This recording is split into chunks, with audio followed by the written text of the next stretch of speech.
pense que maintenant, dans tous les métiers, 80% des métiers, on a quand même une communication en anglais. Donc voilà, c'est pas parce qu'on apprécie l'anglais qu'on rentre au Quai d'Orsay. Et par ailleurs, les postes liés aux pays réellement anglo-saxons sont assez minoritaires finalement. Moi, je pense que la chose la plus importante, c'est acquérir du vocabulaire. Tu as plusieurs moyens d'acquérir du vocabulaire. Tu as des livres qui existent, qui sont thématisés. C'est beaucoup mieux que d'avoir simplement des listes qui sont soit par ordre alphabétique, soit qui n'ont pas un ordre particulier. L'anglais est une langue beaucoup moins jardin à la française que le français.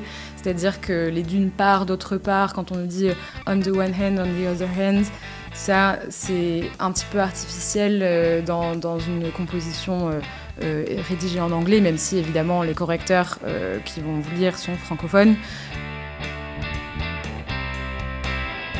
Bienvenue sur Ambition Publique, le podcast animé par David Basse qui donne la parole à des fonctionnaires pour transmettre leur ambition pour la chose publique.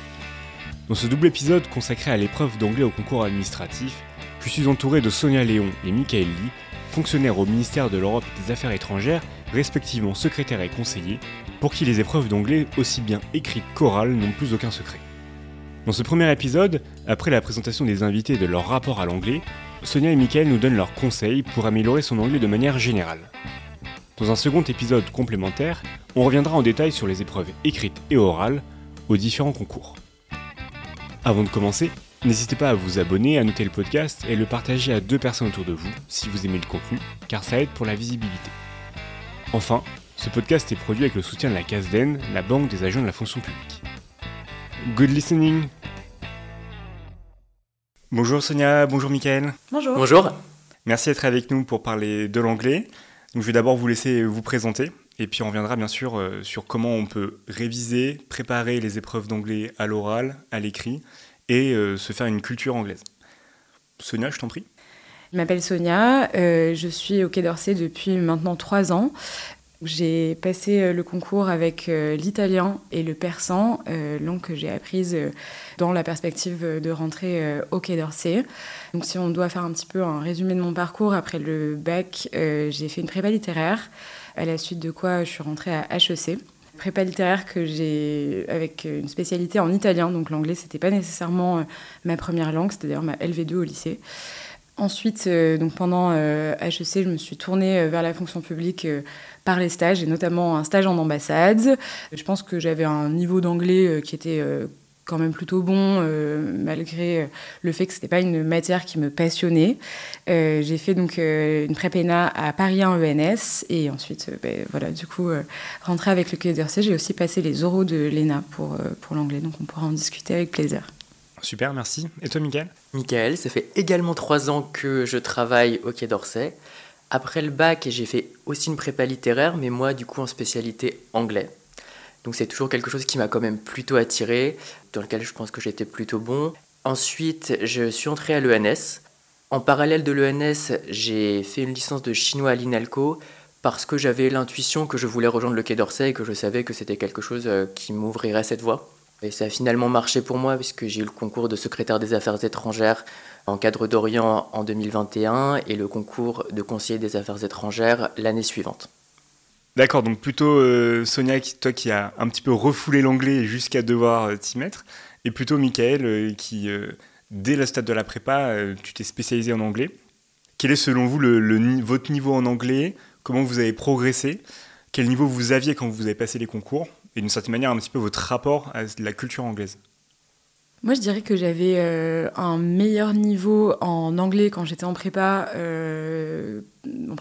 avant HEC par rapport à la prépéna, dans le sens où on avait quand même des cours qui nous faisaient faire de la version, du thème. On avait quand même l'anglais au concours, donc on devait le faire. En revanche, je pense que c'était un niveau plus académique. C'est-à-dire c'était beaucoup d'écrits. Évidemment, il y avait aussi une préparation à l'oral, mais c'était moins comme un entretien, ce qu'on peut avoir au Quai d'Orsay. Donc je pense qu'on va dire que mon niveau était peut-être pas forcément adapté au concours du Quai et au concours aussi de l'ENA à l'oral, qui est quand même un entretien qui vise à évaluer comment on pourra se comporter face à des interlocuteurs anglophones ou des interlocuteurs internationaux. Donc il y a vraiment une différence à avoir, et donc c'est ça, je pense que j'ai dû travailler le plus. Moi, je pense que à la fois en entrant en prépa littéraire et ensuite quand j'ai préparé les concours du Quai, j'avais un bon niveau en anglais que j'évaluerais à un C2 et j'avais plutôt conscience que c'était une matière forte, que c'était une matière que j'avais pas vraiment beaucoup besoin de travailler, même s'il y avait quand même un petit peu de révision, d'éléments de contenu à acquérir. Aussi parce que dès le secondaire, j'étais un peu happé par les émissions de télécrochet, les téléréalités anglo-saxonnes, surtout américaines, ce qui m'a donné une compréhension et une attirance pour cette langue et cette culture. Donc d'abord par le biais du divertissement. Mais pas très académique pour autant, parce qu'un niveau C2, c'est vraiment comprendre les nuances dans des textes, dans des phrases, d'être quasiment à la limite d'être bilingue. Comment tu as passé ce cap pour arriver dès la classe préparatoire à un niveau C2 ? Au lycée, tu avais aussi une classe euro-anglais, tu pratiquais peut-être dans un groupe Alors non, mais j'étais dans un lycée qui avait un internat et qui du coup accueillait des enfants de diplomates étrangers, qui avaient, eux, un très très bon niveau d'anglais. Et le fait d'être avec des gens qui parlaient de manière très fluide et quasiment native, en fait, m'a forcé, moi, à acquérir aussi un bon niveau d'anglais. Par ailleurs, la classe prépa littéraire, ensuite, a permis de systématiser un petit peu et à donner un peu plus d'académisme à la manière dont je parlais l'anglais, dont je le comprenais. D'accord. Et tu penses que c'est un petit peu la même chose que la remarque de Sonia sur le fait que ce n'est pas la même manière d'appréhender l'anglais en prépa littéraire à 18-19 ans et ensuite quand on prépare le concours du Quai ? Ouais, je suis assez d'accord avec ce que Sonia disait pour deux raisons. La première, c'est simplement une question d'âge et je pense qu'en fait ta plasticité cérébrale, donc ta capacité à comprendre et à apprendre du vocabulaire par exemple, est quand même meilleure quand tu as 18-19 ans que quand on a 24 ou 25 ou 30 ou 35. Par ailleurs, je pense que le niveau qu'on te demande est assez différent parce que comme tu parles de littérature, notamment en prépa littéraire, tu as accès à une expression plus intime. Et cette expression plus intime, elle se déploie avec des formes linguistiques qui sont plus diversifiées que dans des concours administratifs où tu as certains sujets, certains thèmes et donc certaines tournures de phrases qui sont plus standards et qui te conduisent à avoir une très bonne compréhension de ce champ spécifique de la langue, mais pas d'un champ aussi diversifié que tu pourrais l'avoir dans la littérature. Ce qui suppose d'aborder avec une méthode ces épreuves d'anglais au concours. Complètement. Je dirais même, pour compléter ce qu'a dit Mickaël, qu'en fait, paradoxalement, c'est aussi plus facile parce que c'est beaucoup plus ciblé. Les concours administratifs, en fait, voilà, on a un champ qui est déjà très facilement accessible sur les articles, sur Internet, sur les podcasts. Et par ailleurs, c'est beaucoup plus restreint. Je pense ce vocabulaire et cette façon de parler, cette façon de penser aussi. Et Sonia, ton niveau en anglais, il était comment ? Je saurais peut-être pas évaluer les niveaux. Je pense qu'aujourd'hui, je suis C2 aussi. La compréhension des nuances, peut-être moins approfondie que toi, Mickaël, parce que je sais ton amour pour les civilisations anglo-saxonnes, que j'ai peut-être un peu moins, et aussi ta pratique et ton accent. Mais je pense que quand même, je suis C2, je m'en cache pas. Au lycée... après, moi, donc, j'ai fait un lycée dans le sud de la France, donc déjà, c'était les cours d'anglais avec l'accent. C'était pas un niveau incroyable. J'ai fait une classe euro-anglais, en revanche. Je sais pas si ça m'a apporté beaucoup, mais peut-être quand même la curiosité, la politique.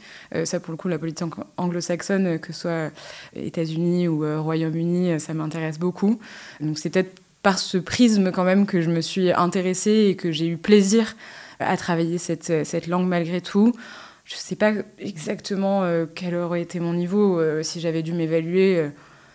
J'étais quand même assez forte à l'école, mais oui, peut-être B2, C1, je ne sais pas. Mais en tout cas, j'ai progressé.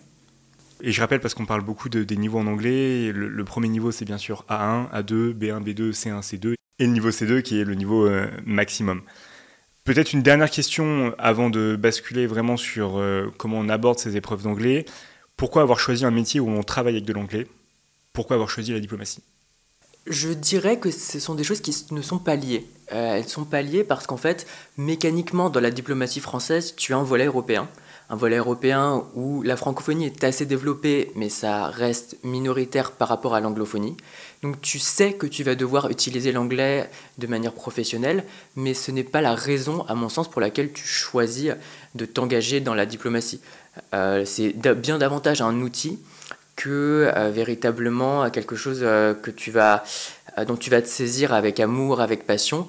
Aussi parce que, en général, en tout cas de mon expérience, les autres interlocuteurs étrangers qui parlent bien anglais n'ont pas un niveau absolument parfait non plus. De la même manière que nous n'avons pas un niveau parfait, et que c'est davantage une zone dans laquelle, une zone d'échange, et donc avec un niveau seuil à partir duquel on peut échanger, mais au-delà duquel il n'est pas utile de s'investir. Ouais. D'accord. Je suis complètement d'accord avec ce que tu dis. On ne rentre pas dans la diplomatie parce qu'on aime l'anglais ou parce qu'on est fort en anglais. Évidemment, ça aide, que ce soit d'un point de vue quotidien ou même de notre carrière. C'est aussi un prérequis, pas nécessairement dans les échanges, mais aussi dans la lecture de textes. Je pense notamment à la lecture de textes juridiques, où vraiment, là, pour le coup, il faut comprendre des nuances. Beaucoup de textes internationaux sont en effet traduits en français, mais on en a énormément qui nous arrivent en anglais. D'un point de vue très pragmatique, c'est peut-être le premier document qu'on va nous envoyer, donc on n'attend pas toujours la version française. Donc voilà, c'est important pour ça. Ensuite, voilà, je pense que maintenant, dans tous les métiers, 80% des métiers, on a quand même une communication en anglais. Donc voilà, c'est pas parce que on apprécie l'anglais qu'on rentre au Quai d'Orsay. Et par ailleurs, les postes liés aux pays réellement anglo-saxons sont assez minoritaires finalement. D'accord, donc vraiment un goût plutôt pour la diplomatie et ensuite utiliser l'outil anglais et comme tu le disais aussi sur les langues, le persan ou l'italien qui t'intéressait un petit peu plus d'une certaine manière. Alors, on va faire un petit rappel des épreuves d'anglais au concours et dans une première partie, parler de comment on améliore son niveau d'anglais de manière générale et ensuite on verra dans une partie 2 les épreuves orales, dans une partie 3 les épreuves écrites. Donc il y a des épreuves d'anglais dans presque tous les concours, on est obligé donc de passer par cette case. Des épreuves orales principalement au stade de l'admissibilité pour des concours comme l'Institut national des études territoriales, l'Institut national du service public, l'INET, l'INSP, le concours de directeur d'hôpital, donc les 3 concours administrateurs des 3 versants, concours aussi commissaire des armées par exemple à l'admissibilité. Bien sûr, on a le concours du Quai d'Orsay avec des oraux encore plus compliqués. Et ça peut être aussi de l'écrit, par exemple à la Banque de France avec des documents en anglais dans la note de synthèse, une version pour le concours d'inspecteur des finances publiques, et encore une fois un passage à l'écrit pour les concours du Quai d'Orsay. Donc pour les épreuves orales, il s'agit d'un article qu'on nous donne, et on a un temps défini, par exemple pour le concours de l'INSP, c'est 15 minutes découverte, lecture, compréhension, mais surtout après analyse de ce document qui fait à peu près 600 caractères en un quart d'heure top chrono. Et ensuite, on est mis devant le jury et on a 10 minutes pour présenter et commenter cet article. Et ensuite, il y a un échange de 20 minutes autour de cet article et de l'exposé. Donc un oral de 30 minutes. Pour l'INET, c'est un petit peu près la même chose. Pour le concours du Quai d'Orsay, est-ce que vous pouvez expliquer rapidement comment fonctionnent les épreuves du Quai d'Orsay ? Un petit peu comment ça fonctionne ? Ouais, donc il y a à la fois une épreuve écrite au stade pré-admissibilité et ensuite une épreuve orale une fois l'admissibilité acquise. S'agissant de l'épreuve écrite, c'est une version et une petite rédaction, un essai en fait. La version est souvent un article de presse anglophone, plutôt britannique ou américaine, qu'il s'agit de traduire, qui fait plus ou moins une page et qui est de difficulté assez variable. Je dirais que c'est un niveau à peu près C1. Ensuite, la question qu'on pose est une question souvent liée aux enjeux diplomatiques, principalement les enjeux européens en réalité, sur lesquels il s'agit d'argumenter en 500 mots. Si je peux compléter, sur la version, j'ai l'impression que c'est souvent des versions qui traitent donc, d'enjeux diplomatiques, par exemple avec des grands pays tiers, par exemple la Chine, le Moyen-Orient, etc. Donc voilà, ça peut être intéressant à avoir en tête. Et sur les questions, je rajouterais qu'il n'y a pas seulement les enjeux européens, il peut y avoir de la politique intérieure, tout comme dans les autres langues d'ailleurs, ce sont de la politique intérieure, par exemple américaine, ou aussi des enjeux de défense. Je sens qu'on a eu un sujet sur l'OTAN, par exemple. Et pour préciser, on entend par version le fait de traduire un texte. Mais alors, on le traduit comment ? On le traduit à la virgule près, à l'identique, la signification littérale, ou plutôt on peut chercher le texte dans son ensemble? C'est une bonne question et je pense qu'avec Mickaël, on était rodés à la version et donc de la traduction de la langue étrangère vers le français. Et parfois, on peut avoir plusieurs sons de cloche. Et d'ailleurs, il y a plusieurs, on va dire, courants de pensée sur comment bien réussir une version. Je dirais que encore une fois, c'est différent de la prépa littéraire ou des autres prépas. Enfin, moi, je l'ai vu comme ça, où on devait quand même être bien plus fidèle au texte. Là, il s'agit de retranscrire le sens. Évidemment, il faut faire quand même attention au sens des mots, pas que du texte. Donc, sans traduire à la virgule près, il faut, on va dire, restituer la substantifique moelle, sans trahir non plus les phrases. C'est-à-dire qu'on ne peut pas juste retranscrire le sens. Ça ne marche pas. Il faut quand même être vigilant sur les termes, les mots, mais non, ce n'est pas la virgule près, et au contraire, il y a aussi tout un jeu entre la ponctuation anglo-saxonne et la ponctuation française, qui n'est pas la même, et ça, c'est aussi des choses qui sont à avoir en tête. Il faut quand même restituer un texte qui est non seulement lisible, compréhensible en français, mais aussi agréable à lire, on va dire. Ouais, j'ajouterais qu'en fait, l'épreuve de version, c'est quand même une épreuve où on évalue la capacité de langue française, une capacité rédactionnelle en français, et la capacité à identifier la différence de structure entre la langue d'origine et la langue d'arrivée qui est le français. Naturellement, les phrases ne vont pas avoir la même structure, l'anglais étant un peu plus verbal que le français qui utilise beaucoup plus de substantifs, et ça, c'est à restituer dans la version qu'on rend au concours. Complètement, c'est aussi une épreuve qui est là pour éviter que des gens qui ne parlent pas bien le français, parce que justement ils parlent très bien l'anglais, ne puissent briller et donc avoir, on va dire, une très bonne note, mais qui ne reflèterait pas le niveau à la fois en français et en anglais. Donc ce serait un petit peu artificiel, on va dire. Je pense qu'un piège sur la version spécifiquement, c'est le commentaire. C'est-à-dire que certaines copies auront tendance à non pas uniquement traduire le sens, mais également à tenter de l'expliquer, ce qui n'est pas opportun puisque l'article lui-même ou le texte initial n'explique pas ou n'explicite pas forcément les sous-jacents, soit la situation politique qui sert de contexte à l'article, soit une certaine loi, soit par exemple l'affiliation religieuse du président américain s'il s'agit d'un article sur le lien entre religion et politique aux États-Unis. Et il ne revient pas au candidat ou à la candidate d'expliciter ce lien qui n'est pas présent dans le texte. Donc ça, il faut vraiment faire particulièrement attention parce que ce serait considéré comme fautif. D'accord, bon, on reverra plus en détail sur la version et sur aussi le commentaire à l'écrit. Et la partie orale au Quai d'Orsay ? Donc il s'agit d'un texte, c'est assez similaire à celle de l'ENA. Donc il s'agit d'un texte, pareil, de à peu près 600 mots, je pense, d'actualité internationale. Ça peut être aussi de l'actualité française, mais vue d'un pays anglo-saxon, qu'on doit donc commenter, donc expliciter dans une première partie, et ensuite commenter d'un point de vue en prenant un petit peu de hauteur. Et à la suite de ça, on a une discussion avec le jury. À noter que dans les concours administrateurs de l'État Orient, maintenant ça va être un audio. Ça ne change pas vraiment l'oral en soi, mais ça change un petit peu la méthode, et voilà, il faut le savoir. Et sinon, en termes de place, en termes d'admission, combien de personnes il y a par an à ces concours, avec la nuance aussi secrétaire conseiller ? D'abord, pour secrétaire, je crois qu'il y a entre 3 et 12 places en fonction des années. Ils peuvent jouer sur la liste complémentaire, parfois pas.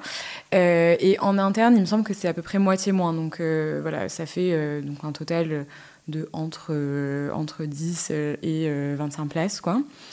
Et donc ça, c'est pour le général. Et pour Orient, c'est à peu près généralement le même nombre de places, sauf qu'il est divisé du coup dans les 3 catégories, donc Afrique du Nord, Moyen-Orient, et la section Afrique, qui est pour SAE, je pense, reste avec cette section, Asie centrale, et ensuite Extrême-Orient.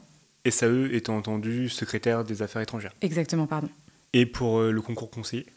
Et pour le concours conseiller, du coup, lui-même est géographisé de la même manière avec des filières qui sont un petit peu différentes. Donc il y a toujours la filière Asie extrême-orientale, la filière Afrique du Nord, Moyen-Orient, une filière Afrique subsaharienne, disons, qui est séparée, une filière Asie centrale et monde russophone, et une dernière filière pour l'allemand. Et donc pour chacune de ces filières, il y a une place en général en externe et une place en interne, ce qui fait un recrutement de 8 à 10 personnes par an. Ok, donc c'est très restreint. Et en termes de candidats, on est à combien sur conseillers, par exemple, qui vont faire le parcours pour une seule place ? Je dirais une trentaine par filière à peu près. D'accord, ok. Sur SAE, général, je crois que c'est environ 700. Et sur SAE Orient, par section, je ne sais plus. Dis-moi, Mickaël. Je dirais qu'il y a moins d'une centaine de personnes par section. Donc plutôt 70 ou 80, je pense, avec une variation quand même assez sensible d'une année sur l'autre. Pour ceux qui vont jusqu'au bout, dernière épreuve écrite, voilà, c'est ça qui est entendu. Et à savoir que les deux langues, que ce soit l'anglais ou la langue qui n'est pas l'anglais, qui n'est pas considérée comme une deuxième langue au Quai d'Orsay, je pense que c'est important à dire. Les deux langues sont vraiment évaluées à peu près de la même manière. Il y a une note éliminatoire qui est de 10, que ce soit à l'écrit ou à l'oral. Donc si on a moins de 10, on est d'office éliminé. Et c'est pas anecdotique, puisque je crois que chaque année, enfin en tout cas en général, il y a à peu près 30 à 35% de candidats qui ne passent pas cette barre. Donc on va dire que ça réduit un petit peu. Donc si je parlais de 600 candidats en général, voilà, ça réduit un petit peu le contingent in fine avec lesquels on est évalué. D'accord. Et dernière question, en conseiller, il n'y a pas de voie externe, conseiller général ? Non. En conseiller, la voie générale est celle de l'Institut national du service public. D'accord, ok. Parfait, sur ces explications du concours conseiller et secrétaire, on va basculer sur la partie 1, sur comment améliorer son anglais de manière générale.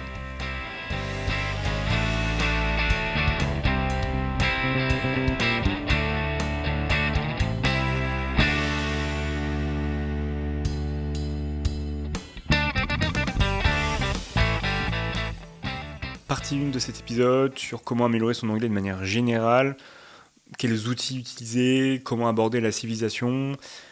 Alors j'aimerais d'abord savoir un conseil principal quand on a du temps pour réviser l'anglais, quand on s'y prend à l'avance, qu'on n'est pas dans le rush de cette année de préparation au concours et où on doit réviser à la fois les épreuves techniques en français mais aussi se remettre à niveau en anglais. Donc quand on a vraiment le temps de l'avance, comment on peut s'y prendre ? Moi, je pense que la chose la plus importante, c'est acquérir du vocabulaire. Donc, tu as plusieurs moyens d'acquérir du vocabulaire. Tu as des livres qui existent, qui sont thématisés. C'est beaucoup mieux que d'avoir simplement des listes qui sont soit par ordre alphabétique, soit qui n'ont pas un ordre particulier, parce que ça va te permettre de cibler les thématiques qui te seront utiles dans le champ de politique publique dans lequel tu vas exercer ensuite une fois que tu auras été reçu au concours. Donc ça, je pense que c'est quand même assez utile. Par ailleurs, tu peux te constituer toi-même ta propre liste de vocabulaire. Et donc, pour faire ça, tu prends, par exemple, si tu es en prépa, les 3 premiers mois, tu peux les dédier à constituer ta liste de vocabulaire. Donc, c'est-à-dire que tous les jours, tu prends un article qui peut être plutôt court et tu relèves les mots que tu ne connais pas. Et tu en cherches la traduction. Et ensuite, tu peux les apprendre au fur et à mesure. Et donc, tu auras une liste constituée. Ça sert à rien de toute façon de faire cette liste-là toute l'année parce que en fait, tu n'auras pas le temps ensuite de les apprendre. Donc il faut que tu fasses le deuil de l'exhaustivité parce que tu ne connaîtras jamais tous les mots de cette langue étrangère qui n'est pas ta langue natale. Et donc du coup, en revanche, une fois que tu as cette liste, je dis 3 mois mais ça peut être 4 mois évidemment, tu les apprends et c'est le vocabulaire qui va t'aider à pouvoir aborder la majorité des sujets. Moi, à cette question, j'entends souvent oui, il faut regarder des séries et des films en anglais. Je suis pas du tout d'accord, déjà. Je te rejoins tout à fait. Évidemment, c'est important et voilà, ça peut être toujours bien, mais je veux dire, on est déjà bombardé en fait de contenu anglophone, toute la journée dans nos musiques, dans les films ou les séries. Donc, ça sert à rien, en tout cas, de faire un focus là-dessus, selon moi. Et pour le coup, ça dépend un petit peu de quel niveau on part. Mais moi, je pense que ce qui est fondamental et ce qui m'a fait réussir, parce que je l'avais déjà après le lycée, c'est la grammaire. C'est-à-dire que ce serait impardonnable, que ce soit à l'écrit ou à l'oral, d'avoir une grammaire hésitante. Et surtout que, comme tu le disais, Mickaël, l'anglais est une langue bien plus verbale et avec plus de structure, en fait, qui insuffle le sens grâce à la grammaire, je pense à toutes les les formulations from, being, nani, etc. Et en fait, ça, j'ai l'impression qu'en anglais spécifiquement, quand on comprend ça, on comprend beaucoup plus l'esprit de la langue, de ce qu'elle veut nous dire. Et évidemment, après, il faut l'étoffer avec le vocabulaire. Mais voilà, c'est comme un arbre, le vocabulaire, c'est les feuilles, mais s'il n'y a pas le tronc avec la structure, ça sert à rien. Donc vraiment, si on a le temps, si c'est avant la prépa, moi, c'est grammaire. Et alors là, comment faire ? J'avoue que je ne sais pas trop. Je pense que je conseillerais des livres de grammaire type An Apple a Day. Moi, j'avais ça au lycée. Ou des bouquins de grammaire. Ou alors maximiser sa présence au cours d'anglais qu'on peut avoir dans toutes les facs, toutes les écoles, etc. Donc, des cours, en tout cas, et quelque chose de structuré, pas juste regarder des séries. Je te rejoins tout à fait. Alors, sur les séries, parce qu'en fait, le vocabulaire utilisé dans les séries, c'est peut-être 10% de la langue anglaise. Et donc... il y a un côté, ça tourne en rond, et puis en fait, c'est pas très efficace de passer 45 minutes sur un épisode, alors qu'en soi, on se fait plus plaisir que vraiment on apprend. Je pense que ça peut quand même aider à s'imprégner, on va dire, de structure, mais c'est du saupoudrage quand on a déjà un bon niveau, selon moi. Bien sûr, et sur la grammaire, moi, c'est quelque chose que j'avais fait aussi, c'était de lire des livres en anglais, du style un peu Harry Potter, ou des choses un peu plaisantes, parce qu'il y a beaucoup de phrases qui reviennent avec du conditionnel, toutes ces petites phrases avec 3 verbes à la suite qui permettent de se familiariser. Et une fois qu'on a passé ce cap-là, effectivement, on est plus à l'aise, on n'a plus à réfléchir déjà sur comment on construit sa phrase, et on peut penser au fond de la phrase et pas d'abord à la forme. Michael, est-ce que tu veux compléter ? Justement, en fait, sur les séries, je pense que ça peut même être un peu contre-productif. Par exemple, moi, la première fois que j'ai passé le concours de conseiller des affaires étrangères, j'ai un anglais qui, je pense, est plutôt familier parce que, comme je vous le disais, j'étais entré par l'ancrage du divertissement. Et on m'a reproché d'avoir un anglais qui était trop familier. Tout en me disant que j'avais un bon niveau, le jury notait que le ton n'était pas forcément approprié. C'est ça, c'est exactement ça. En fait, on est aussi dans un concours qui est un concours de recrutement de hauts fonctionnaires, de diplomates. On ne peut pas s'exprimer comme dans Sex and the City ou autre. Donc c'est pour ça, je pense que, grammaire, vraiment, pour moi, c'est vraiment indispensable. Et 2, oui, vocabulaire, mais vocabulaire adapté. Et c'est pour ça que, comme on disait aussi un petit peu tout à l'heure, c'est ciblé. Donc c'est quand même assez plaisant de savoir que il y a une finitude à tout ça. Une finitude, ça représente combien à peu près la liste de vocabulaire que vous avez constituée ? Combien de mots ?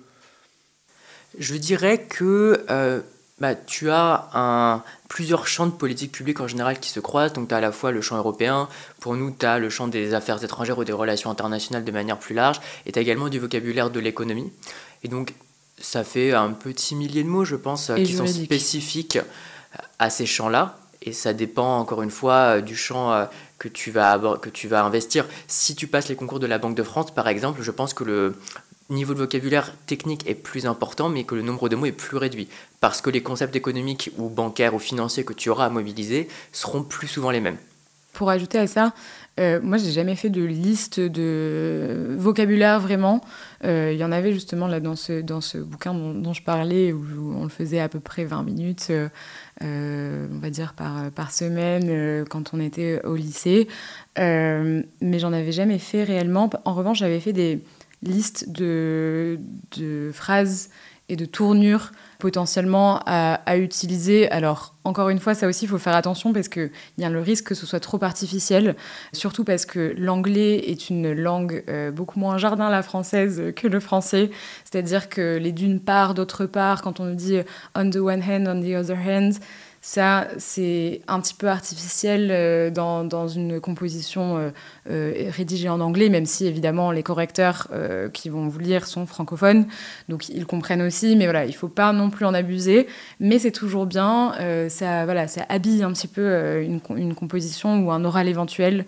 Donc moi, en plus de la liste de vocabulaire qui, je pense, peut être extrêmement pertinente pour se les approprier réellement, et voilà, pas pour les balancer comme ça sans vraiment les comprendre. Il faut réellement avoir aussi des idiomatismes qu'on a appris, mais encore faut-il les comprendre aussi et bien savoir les utiliser à bon escient. Sachant que quand on apprend ces mots, il faut aussi savoir s'ils sont soutenus ou familier. Moi, par exemple, quand je préparais pour le concours de l'oral de l'ENA, j'aimais bien dire « dwell on », qui correspond à insister, me concentrer sur ça. Et en fait, c'était tellement soutenu que sur un espace de 10 minutes de présentation, si je le mets 2 fois, là, on sent tout de suite l'artifice. Exactement. Donc voilà, c'est savoir effectivement quand on apprend le mot de vocabulaire, si c'est quelque chose qu'on peut utiliser de manière courante, et effectivement les petites expressions as it turns out ou d'autres. Mais ensuite, comment on apprend ? Une fois qu'on a cette liste de vocabulaire de 1000 mots, une fois qu'on est sur de la grammaire, comment on apprend ? Est-ce qu'on pratique ? Est-ce qu'on utilise des flashcards ? Comment vous êtes préparé à ça ? Moi, je trouve que les flashcards, c'est pas très opportun parce que ça te demande du temps de les faire. À voir si c'est un temps qui participe de l'apprentissage. Moi, je sais que ça n'aurait pas été le cas, et donc je n'en ai pas fait.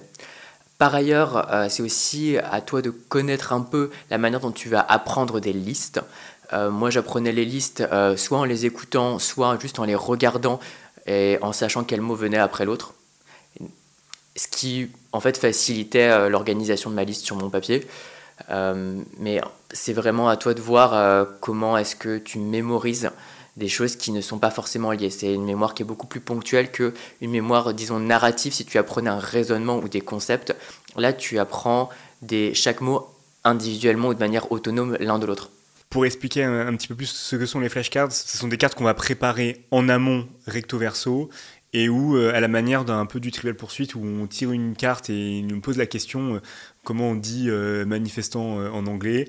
Et donc là, tout de suite, on réfléchit dans notre tête, et puis ensuite on regarde la réponse, et si la réponse est bonne, dans ce cas-là on se dit bon ben voilà, cette carte-là je la mets pour plus tard, ou si justement je ne la connaissais pas et il me donne la réponse, je me la remets pour dans la journée me la refaire passer, me la réviser. Moi c'est quelque chose que j'utilisais beaucoup, et notamment pour l'anglais ça m'a permis avec une mémoire ponctuelle de pouvoir ressortir des petites phrases un peu mots-clés et acquérir ce vocabulaire, mais comme tu le disais, ça dépend vraiment de comment aussi chacun apprend.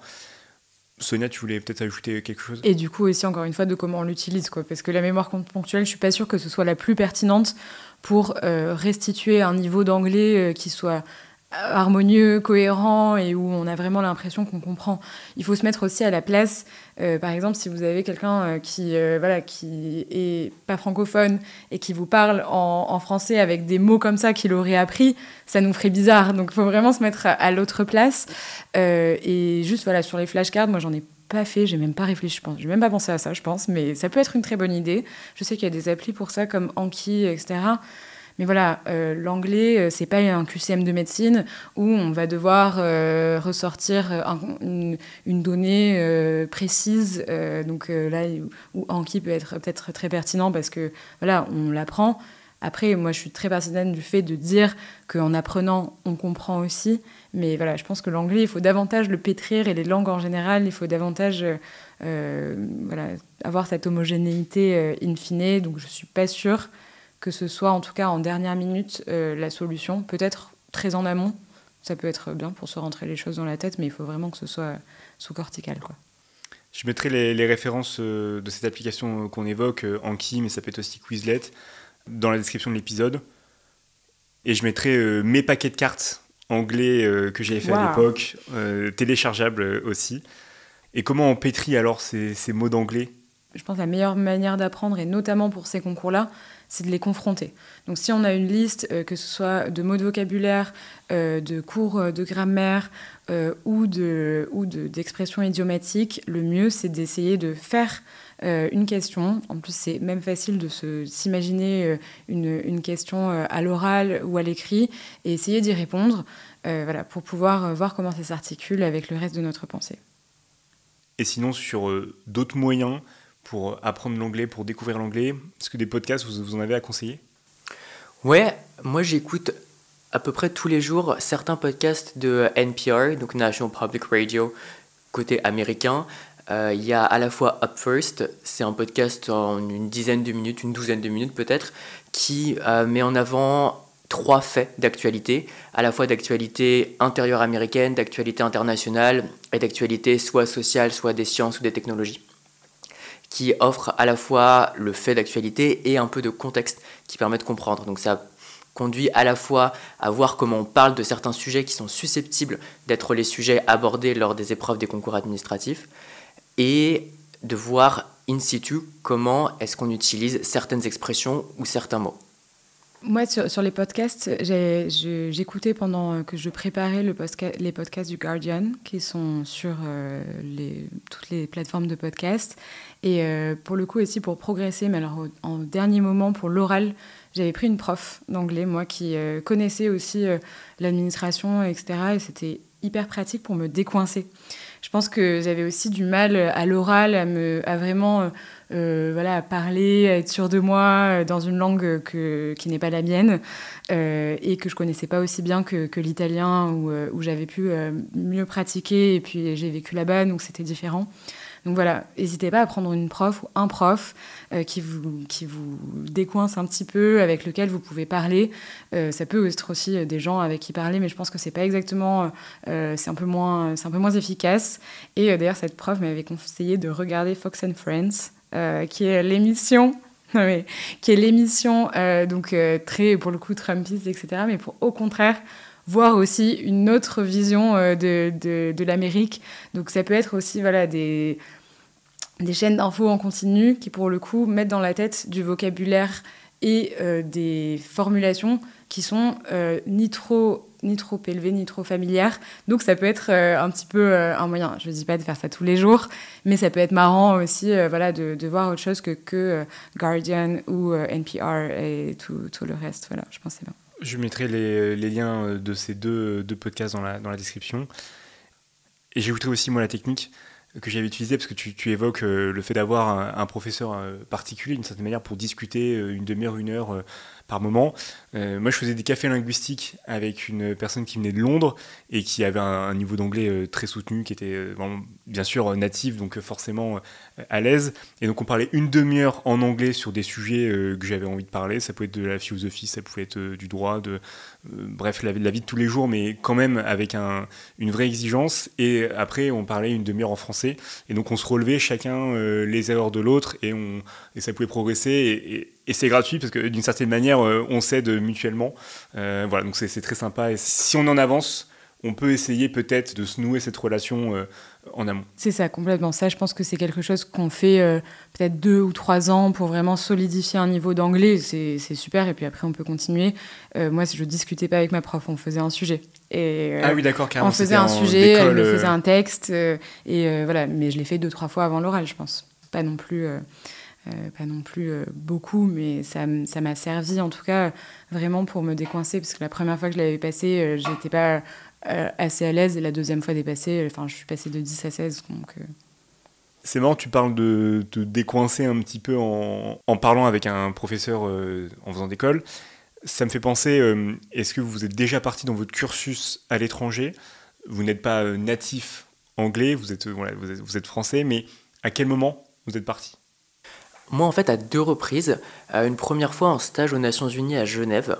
Donc, j'étais dans un environnement qui était anglophone parce que tout le monde avait un anglais seuil. Et j'étais obligé de parler anglais absolument toute la journée et de travailler en anglais. Ce qui ne veut en revanche pas dire que la majorité de mes collègues étaient natifs, c'était pas le cas.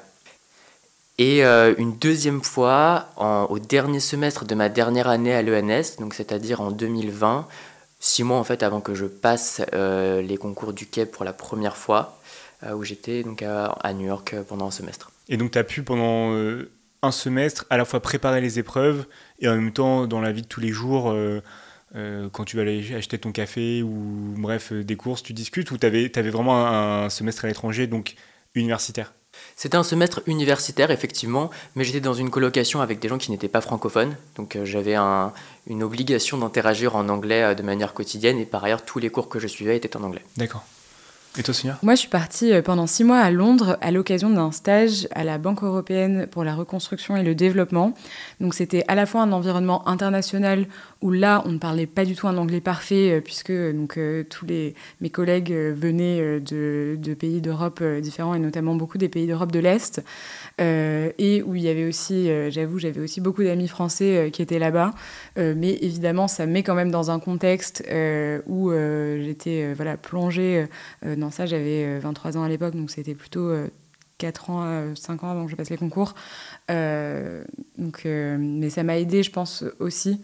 Et maintenant, en fait, en disant ça, je me rends compte que j'avais peut-être pas un si bon niveau d'anglais, justement, quand j'étais en prépa littéraire. Je pense que j'ai quand même pas mal progressé en faisant ça, et je le conseille, quoi qu'il arrive, bon, déjà de partir à l'étranger, mais de partir dans un pays anglophone, c'est vrai que ça aide.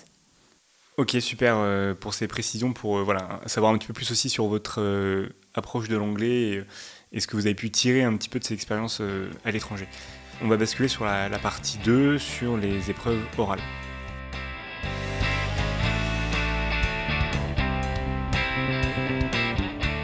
Si vous avez aimé ce podcast, n'hésitez pas à le partager autour de vous, à le liker et à activer la cloche pour rester au courant des nouveaux épisodes. Aussi, vous pouvez retrouver plus d'informations sur les réseaux sociaux et me soutenir pour continuer à produire des épisodes en donnant sur la page Tipeee d'Ambition Publique. Toutes les informations sont dans la description. Enfin, surtout, n'oubliez pas, votre ambition pour la fonction publique ne fait que s'enrichir. Donc continuez à vous renseigner et je vous dis à bientôt pour un nouvel épisode.